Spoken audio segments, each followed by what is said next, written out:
Este es el caso más documentado y al mismo tiempo más inexplicable del canal. No hay duda sobre si ocurrió. El informe oficial de la Northern Lighthouse Board del 8 de enero de 1901 existe y está disponible en los archivos nacionales de Escocia. Lo que no existe es una explicación satisfactoria de cómo 3 hombres experimentados desaparecieron de una roca en medio del Atlántico Norte sin dejar rastro.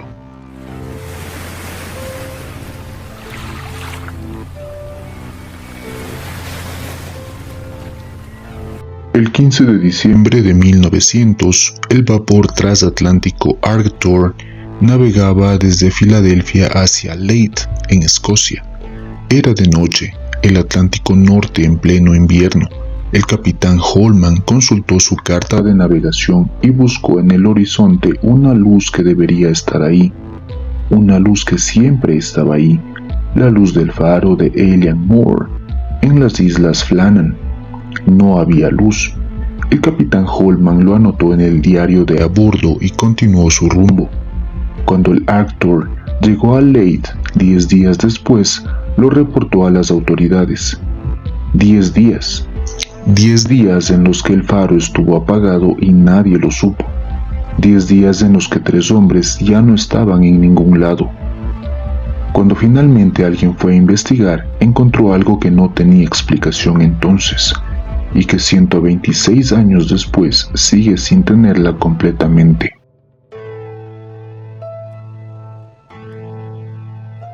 Para entender lo que ocurrió en las Islas Flannan, hay que entender primero dónde están. Las Islas Flannan, también llamadas las 7 Cazadoras, son un archipiélago de rocas volcánicas en el Atlántico Norte, a 80 kilómetros de la costa occidental de Escocia. Nunca han tenido habitantes permanentes. En invierno, el viento llega a 150 kilómetros por hora. Las olas en los acantilados pueden superar los 30 metros de altura. No hay árboles, no hay tierra cultivable, no hay nada más que roca, viento y océano en todas direcciones. La isla principal se llama Elian Moore, en gaélico escocés, la isla grande. Tiene menos de medio kilómetro cuadrado de superficie.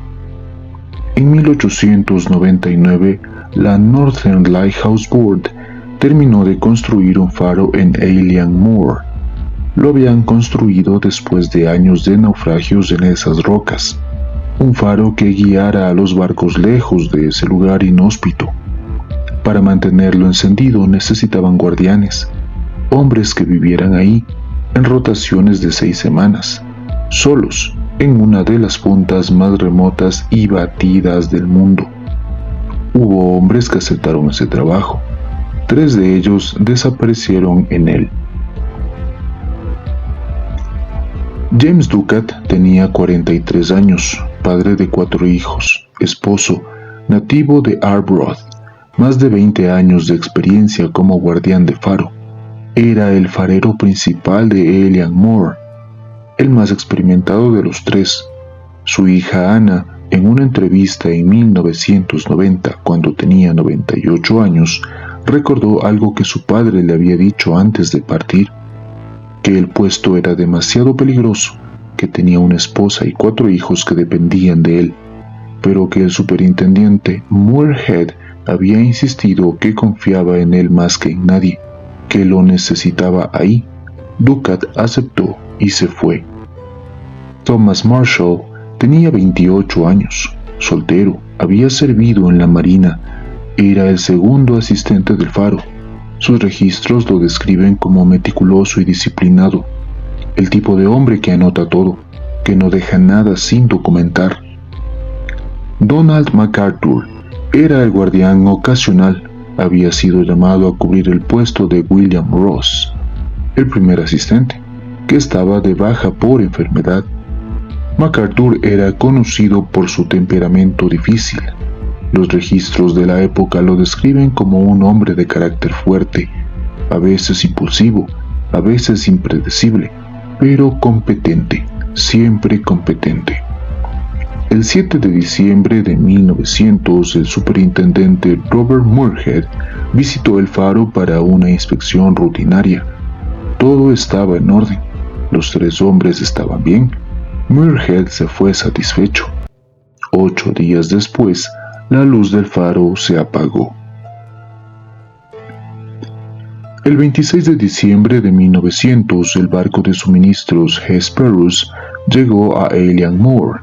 A bordo venía Joseph Moore, el tercer asistente del faro que había estado de permiso en tierra durante la desaparición. Moore fue el primero en poner pie en la isla. Los otros tripulantes del Hesperus lo esperaron en el barco. Cuando Moore llegó a la puerta del faro y llamó, no hubo respuesta. Llamó más fuerte y nada. Abrió la puerta. La cocina estaba en orden. La mesa estaba puesta para una comida. Había comida preparada. Una silla estaba volcada junto a la mesa, como si alguien se hubiera levantado de golpe, con urgencia, sin tiempo para enderezarla. El reloj de la pared se había parado. Las lámparas del faro estaban limpias y preparadas. Alguien las había pulido y llenado de combustible, pero nunca encendidas. Moore subió al interior del faro, recorrió cada habitación, abrió cada puerta. No había nadie. Bajó corriendo al muelle, les gritó a los hombres del Hesperus que vinieran. Volvieron juntos al faro, buscaron en cada rincón de la isla, en los acantilados, en las cuevas, en los cobertizos. 3 hombres habían vivido en ese faro hasta hacía pocos días y habían desaparecido sin dejar más rastro que una silla volcada y una comida que nadie comió.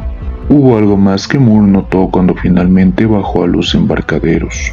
En el muelle oeste, donde se guardaba el equipo de amarre, había señales de daño severo, rocas desplazadas de su sitio. Una caja de hierro que pesaba más de 100 kilos había sido movida de su lugar habitual. Las cuerdas de amarre estaban enredadas y dañadas.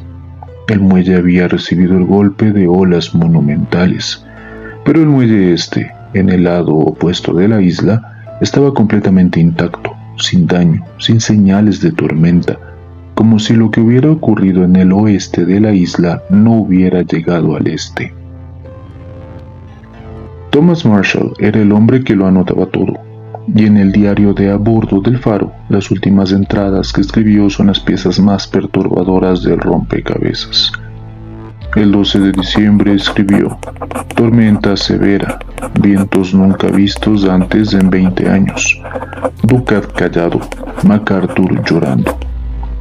El 13 de diciembre, Dios es misericordioso, la tormenta continúa, Ducat orando, MacArthur llorando. El 15 de diciembre, Dios sobre nosotros. Una tormenta como esta no la hemos visto jamás. Ducat ha estado orando desde el alba. Esas entradas son extraordinariamente perturbadoras por una razón específica. James Ducat tenía más de 20 años de experiencia en faros. Era un hombre curtido por el Atlántico. No era el tipo de persona que reza en silencio durante días ante una tormenta ordinaria. Y Donald MacArthur era conocido por su carácter duro, por su resistencia, por su falta de sentimentalismo, y sin embargo, Marshall lo describió llorando. ¿Qué vieron desde ese faro que hizo llorar a un hombre duro y rezar en silencio a un veterano de 20 años? Hay un problema con esas entradas. Los registros meteorológicos oficiales de la zona no muestran una tormenta de esa magnitud entre el 12 y el 15 de diciembre. Las condiciones eran severas. El Atlántico Norte en invierno siempre lo es, pero no excepcionales. Algunos investigadores creen que Marshall exageró en el diario. Otros creen que los registros meteorológicos de tierra firme simplemente no capturaron lo que ocurría en esa roca específica, 80 kilómetros en el Atlántico. La última entrada es del 15 de diciembre. Después de esa fecha, el diario está en blanco. El 29 de diciembre de 1900, Robert Moorhead llegó a Eilean Moor para investigar.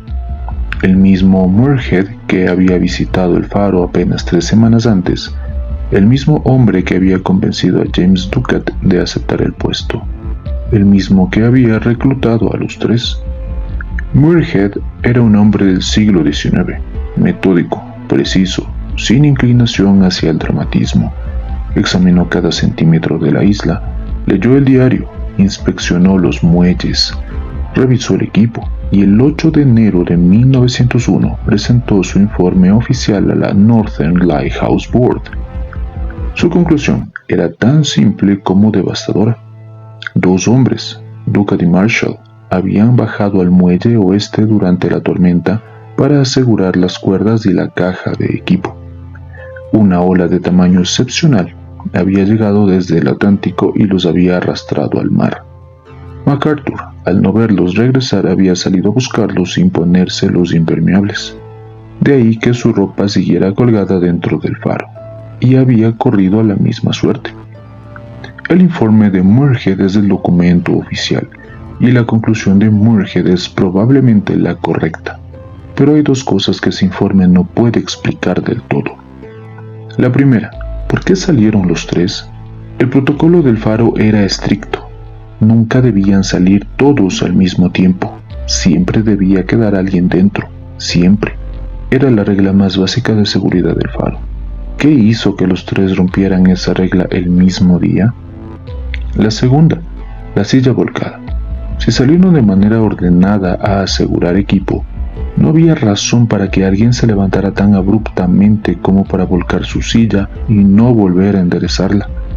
Esa silla sugiere urgencia, pánico o algo que los hizo salir corriendo sin pensar. 126 años de especulación han producido varias teorías, la mayoría descartables, 2 que no lo son del todo. La primera y más aceptada es la de Muirhead. Una ola gigante los arrastró al mar. El Atlántico Norte en diciembre es perfectamente capaz de producir olas de más de 30 metros en esos acantilados. Olas que llegan sin previo aviso, olas que en segundos cubren una roca entera y se llevan todo lo que hay sobre ella. El daño en el muelle oeste es consistente con eso. La caja de hierro desplazada de su lugar es consistente con eso.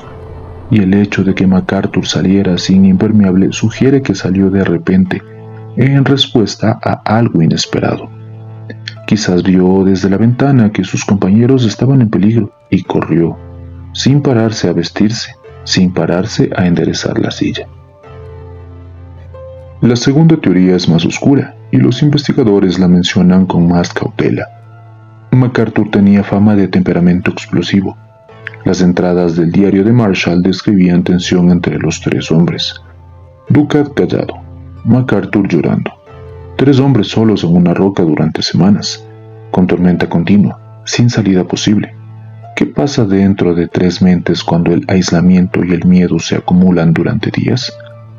Hay quienes han sugerido que algo se rompió entre ellos, que hubo un enfrentamiento, que lo que ocurrió en esa roca no fue solo el mar, pero no hay ninguna evidencia de violencia en el faro, ninguna señal de lucha, ningún rastro de sangre, y el mar, en última instancia, lo borra todo. El faro de Elian Moore siguió funcionando después de la desaparición. Nuevos guardianes llegaron para reemplazar a los 3. La luz volvió a encenderse, los barcos siguieron pasando, y las olas siguieron golpeando el muelle oeste. En 1971, el faro fue automatizado. Ya no necesitaba guardianes humanos. Hoy nadie vive en Elian Moore. Nadie ha vivido ahí de manera permanente desde entonces. El expediente completo de la desaparición, el informe de Muirhead, los telegramas, los registros del Arctur, las cartas a las familias de los 3 hombres, todo está disponible en los archivos nacionales de Escocia. Se puede leer hoy, con la letra de Muirhead, con la precisión victoriana de alguien que documentó lo que encontró porque no sabía qué otra cosa hacer ante algo que no tenía explicación. James Ducat tenía razón. Era demasiado peligroso. Tenía una esposa y 4 hijos que dependían de él, pero fue porque alguien en quien confiaba le pidió que fuera. Sus restos nunca fueron encontrados. Los de Thomas Marshall tampoco. Los de Donald MacArthur tampoco. 3 hombres, una roca en el Atlántico, una silla volcada. y una luz que se apagó y tardó 10 días en que alguien lo notara.